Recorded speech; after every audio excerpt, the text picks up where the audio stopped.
May 10th, 2025. Welcome to This Week in Waukesha, part two of this week's podcast series. And in reality, it's actually May 7th, but we're doing some pre recording because Max and I will both be off. That's the mighty Max Martinson, our producer, will be off on May 17th. And I'm your host, Downtown Donnie Brown. I come to you from the office of former Alderman Don Paul Brown in our beautiful Banting Park home. And again, I'm joined by my very talented young producer, the mighty Max Martinson, who's producing from home, not normally from the where he is in the WAUK studios in Radio Park on Victory Drive. He's in downtown Milwaukee, and Max is my guest for this podcast for this round two because he's got a great story to tell. He's been involved in a lot, doing some great things in his academic career at MATC and broadcasting. Is that the official major, Max? Uh, I believe the official name of it is television and video production. Television and video production. But he's got Yeah. a strong radio background. And you were involved in a project today, I believe, a press conference, right, for Earl Ingram? Yeah, so there was a couple of organizations who met up at I believe it's the North Division High School is the official name of it. Okay. With in regards to the recent news story with MPS schools Mm. with the lead contamination within Oh, that's them. what that was about. Okay. Terrific. And that was a full day for you then, huh? Yeah, so the press conference was at about 2. Yeah, it started at like 2, and then um we got to go inside of the schools where they're doing all of their where they're actually doing all of their lead screening. So they have a full clinic set up for MPS students to Okay. come in and get tested. Mm. Um and then yeah, there was a bunch of there was a couple of city officials, officials from the health department here, and then uh, a couple of different organizations helping with relief as well. So Salvation Okay. Army relief was there, and then Children's Hospital also had a few people there today. Okay, good. Well, it's hard to believe that that's still a thing, that our schools aren't safe for that in terms of the materials, the hazardous materials. It really it's just mind boggling. But we take our hats off to Earl Ingram for really raising awareness for that cause, and hopefully we can start to see affect some more change rapidly for the sake of those students. Yeah, So and like you and Chris talked about in that first episode, like where this is also going to be maybe potentially the start um, of a lot more digital content coming mhm. from Civic Media. So like Yeah, more video content potentially to be posted on social media, and then maybe even played during some of the network shows throughout the week. yeah, that's terrific. Well, and it is a nice thing about the podcast space is that we have the flexibility of time, whereas radio doesn't always allow you that. We have to stick to a strict schedule, got to keep the trains running on time. And of course, radio will always be a valuable medium, and there's aspects of it I certainly miss, but I really love this platform and what we're able to do with it, to tell our stories. And as I mentioned in the first series, one of my listeners who lives all the way out in Delafield, he really likes that we have younger people, high school and college students, and talking about what it is they're working on, their plans, and then everyone's got a story to tell, and it certainly it's important for us to find out what our young people are involved in. And Max, you're certainly a great case study with the work you're doing.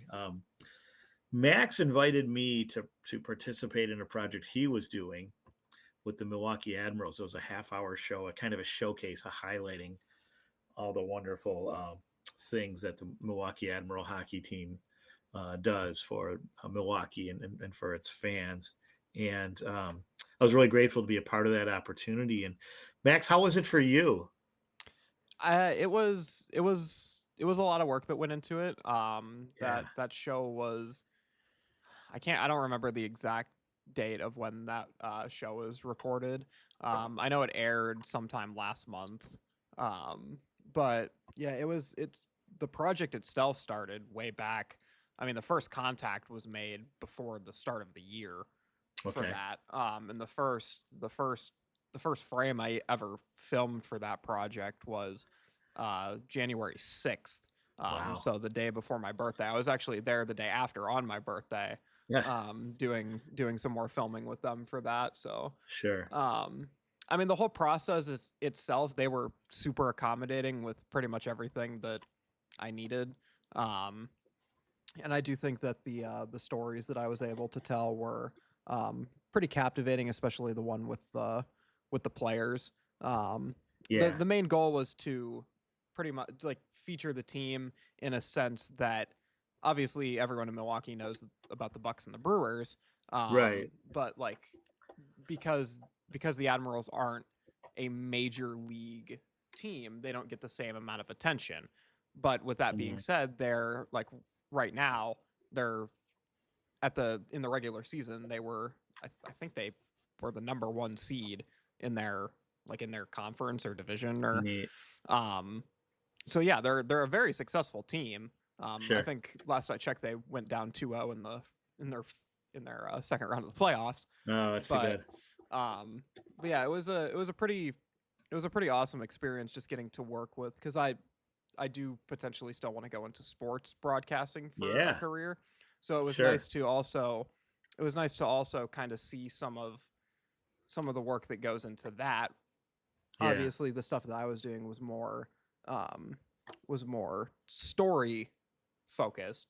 Okay. But I mean there was also quite a bit of a sense of stuff that you do for live as well. Yeah. Yeah. Oh, very neat. So, um, now you kind of grew up in the business, right? Your parents have been in broadcasting, radio, and television for many years, and um, that obviously had an influence. But it wasn't like they didn't force you into it. It was something that you kind of you developed a passion for as well. Is that fair to say? Yeah, I mean they met in radio, like, or allegedly met in radio. I wasn't alive at the time, but Yeah. yeah, they met in radio, working in South Dakota, and then Wow. obviously like my family was the owners of the radio Civic Media's radio station in Baraboo. Hmm. Um, and after Civic had bought the station, that's when my family kind of went up into the more corporate aspect Yeah. Yeah. of Civic. But I started working for Max FM when I was like, I think the week after I turned 13, when I was legally allowed to have a work permit. Just so great. Um, Wow. yeah, and I mean even then, even before then, like I was down there all the time. But you didn't have to cut Uh, the grass. I no, guess. unfortunately, we didn't have any grass because our the original location was right downtown. But Okay. I probably would have been my job if we would have. But like I Sure. I I've always been more captivated by visual storytelling. Yeah. Um, and I'm not like that's not a diss to radio or anything. No. I think both of them definitely have their place. Sure. But sports has been something that I've wanted to do for literally my whole life. Right. I mean, there like even before I kind of went into TV, I was even thinking about potentially getting into like football coaching. Oh, And cool. I had actually worked 2 seasons with the Baraboo high school football team Oh, no way. as what like their like assistant coach Oh, cool. for a little bit. Did you have a specialty like defensive backs or linemen or what? Or where did they put you? No, I kind of just floated around. I did a lot of like Okay. analytics Oh, cool. because that was something that they hadn't Yeah. really tapped into. Sure. Um, and then I would take stats during the games, and Mm. like there was a few times where like I would suggest some things because I had studied the playbook just like everyone else on the team, and I was up Yeah. in the box with the rest of the coaching The other staff up coaches. there. Yeah. So I mean, like, and credit to them, they for the most part, they listened to everyone's opinion up there. It wasn't just a Yeah. situation just because like at the time I was 17, like Right. that they just brushed me aside as if like it didn't matter. Like Sure. I remember in one of the playoff games we did, like there was a situation where one of the other team's cornerbacks was like he was super short compared to like our tallest receiver, Yeah. And we like I literally suggested we just run a play where we basically we had a play call where, because he was a basketball player, Yeah. so we called it the rebound play, where you Yeah. literally just lob it up to him and he just goes over the top of whoever's on him. Skies over the corner, and Yeah, yeah. and I remember we ran that play. It worked pretty much to perfection. We got like 30 yards out of it because Mhm. like and I think the drive after that they finally realized what the issue there was. But Yeah, to make some changes in the personnel there. All right. yeah, but I Good. mean in terms of the broadcasting side, I'm way more drawn to television. And I think there's also something to be said for me personally about not wanting to do exactly what my family's done. Yeah. I do want to I want to be able to make a name for myself and make things for Sure. myself that Yeah. don't have the, obviously with the stuff for Civic, now that it's like the family aspect, like all of us are involved. I don't want Yeah. to be known as just, Maddie and Corey's kid. I Sure. want to be known as Yeah. Max, the person who went out and, did this story or created that. Sure.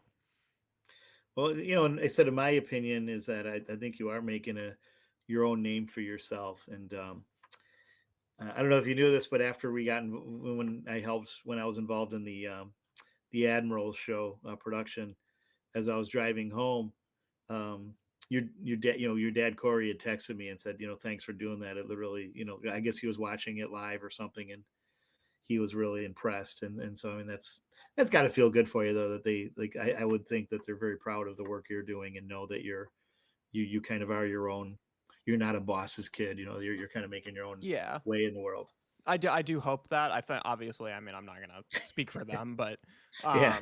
I mean, like even like this year, two of the stories I did for school, Mhm. for our school news program, MATC now, Sure. both won first place at the Student WBA Awards. Wow. Those are So articles you did? yeah, so it was two Wow. news stories. It was one we Okay. did around the election time, with Oh, the okay. organization called Souls to the Polls, Nice. where we did a feature piece kind of, Hmm. showing off their mission. So that won first place in Okay. the general news story category. Congratulations. Wow. And then I And also this was television news? I'm sorry. yes, so this was Hats off. the Student WBA Awards. It's basically like all of the other colleges Yeah. around the state. So I beat out schools like Madison and Oshkosh and Whitewater and Okay. all of those. And then Sure. I also did another piece that was a feature piece on MATC's baking and pastry program. Wow. And that one won first place in the feature news story category. So Okay. Terrific. Um, I'm going to take a quick break to talk about some local news. That this week is Municipal Clerks Week, and the city of Waukesha recognized the great job that their staff is doing there. And I also want to shout out to my good friend, the city clerk of the city of New Berlin, Rabina Medina, excuse me, who'd worked for the city of Waukesha for 20 years, and very devoted professional, and does terrific work. And much like I said, the work that the clerk's office does in Waukesha, and we're anybody in Waukesha County, definitely go by and thank them, because we do rely on them for much more than we think. And so I thought it was great that the city did some acknowledgments on social media for them. I also want to talk. This is also National Drinking Water Week, which really hits home in Waukesha because we've made that big historic shift to Lake Michigan water. So we have clean drinking water. And the water utility, many people know this, but we don't take advantage of it. And I know I want to, is they have ways of encouraging you to conserve water. And they're offering $20 rain barrel rebate program. So you can buy those rain barrels from like Home Depot. You get $20 back. You show a receipt or something. There's a $100 water sense toilet rebate and a $25 water sense shower head rebate. And so I encourage people to check that out. And we still, believe it or not, we buy bottled water. We do it because we have kids in sports, and it's handy to be able to take those. But I think we need to kind of man up more and buy some good containers and what do you call them, thermoses, and fill them with our tap water, and take those along. So because it's been years, for 20 years, you weren't supposed to drink tap water in Waukesha because of um, the risks, the health risks with what was in the water. So now that we have Lake Michigan water, definitely we should be doing more with it to our advantage, especially since we're paying for it. But hey, another big shout out to and Max, you might remember this. I had a when we were on radio about a year ago, we had a local punk rock band called the Nunchucks. Mm-hmm. Their frontman Evan Dixon at the time was a catcher for Waukesha South varsity baseball team, one of them, and he's since retired from baseball. His younger brother Ethan's now, I believe, is a freshman or sophomore. He's catching for Waukesha South's varsity team. But the Nunchucks are playing at the Let It Be Beatles theme nightclub that's located on Clinton Street, just a couple doors down from Mia's, and it's on Friday the 16th. So that's why I wanted to get out there. It's $10 admission. And normally you pay a lot more to go see bands at that Let It Be. It's only open for they only open it for like concerts for private events, and usually you're paying a lot more than that to get in the door. So especially if they're Beatles theme events. But again, I'm a big fan of this young group and very bold that they're exploring the genre of punk rock. And so if you're looking for something fun to do on Friday night, May 16th, be able to check out, be sure to take a hard look at checking out the Nunchucks at Let It Be right there in downtown. So, and you can make a night out of it. A lot of great places you can dine at before you go see the show. So, but back to my good friend here, my producer, the mighty Max Martinson. And what's it? So you've also, you're doing radio, but now you're doing podcasting. And there's got to be some differences in the two. And what are they like for you? I mean, podcasting is a lot easier in a sense because I mean, things that go wrong during a podcast are Yeah. recorded. You can just completely get rid of them. Whereas if something happens during live broadcast, it's live. You can't really do anything about it. And you can't do it. Yeah, it's the that same part's nice. It's the same for TV too. I mean, it's like anything that you're doing, any like packages you're creating ahead of time. Like if if you're out in the field and if you're working with talent and you like need them to say something a slightly different way, it's as simple as do it again. But like when you're live, you're stuck with what you get. So I mean, and that's kind of what our capstone is for our program, which is coming up on the 17th. Like we'll be live for Student Operations Day, for 2 hours straight. Let me kind of do a little precursor to this. We know I mentioned in the first podcast, I'm not available on the May 17th because I'll be at the food pantry serving Waukesha County's annual fundraiser, the Breakfast Club. And that's why Max is working with me on this weeknight. But Max can't be there on the 17th either because you graduate first thing in the morning, earning your degree. Yeah, graduation is at noon. So congratulations. And then right when graduation's done, you can't go out to lunch with your family and start partying. What do you got to do? Our final show, the big capstone of our whole time and 2 years in the program is live from 3 to 5. So wow. I'm going to be graduating and you're literally going to people are literally going to see me walk off the stage if I even get the chance to walk. Literally running out of the doors of the Panther Arena to run up the hill to get back to PBS. You should bring a handheld camera with you as you're walking the stage, shaking hands with the dean and getting your diploma.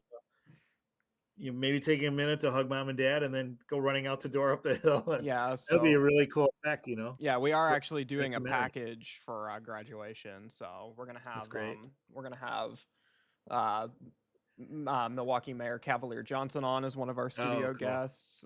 We're doing a live game show. So it should be pretty fun. That's terrific.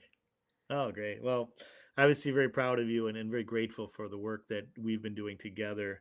And in this final minute, we have to say, what else do you want listeners to know about the mighty Max Martinson and why they should hire them for their next movie or TV project?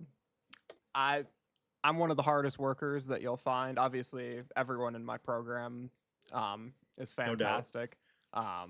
But like I'm one of the people who do believe in going, the extra mile to get that one more shot of B-roll or getting that one more question in during an interview just to make the story so much better. I don't want to stop at it was kind of an interesting look at it today, especially with all of the other news organizations being around the press conference that happened today. they were getting, they were getting what they needed to do their news story, but I think I stuck around for about an hour or two longer than pretty much every other network. Um, and again, I get that they have time commitments because they probably wanted everything to be ready for their 5 or 6 o'clock newscasts.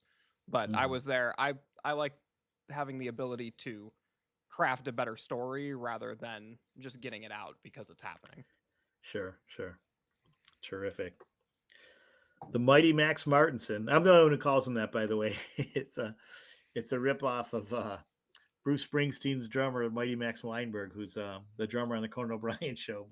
Um, but you are mighty, and again, I thank you for being my guest tonight and for allowing me to put you on the spot. Yeah, for sure. But I believe you deserve a lot of credit, and I hope we can do this again soon because I know you have so much more to tell. And it's been great for me because the first podcast we had Chris Morrow, who 50 years plus in radio and a lot of stories to tell. We got to have him on again soon, and then you have young Max Martinson. What, you're 21, 22? 21. Turned 21. I'm 21 allowed in to ask you that January. because you're so, yeah. I mean, but like Chris, you started out as a young teen in radio, or at least in broadcast, and you've had a passion for it, and you're doing what you love. You're living your best life, and so I want to thank you for sharing with us. And um, I guess we'll see you this Saturday. We won't see you the following Saturday because you'll be graduating and finishing your big project. But again, thank you again for accommodating us tonight. And thanks to everybody for listening. Please remember always safety is everybody's responsibility. Good mental health is everybody's right, especially as we honor Mental Health Awareness Month. And we look forward to seeing you all, or connecting with you all again very soon. Thanks again. Go Ramila Mahagav Galer, and see ya.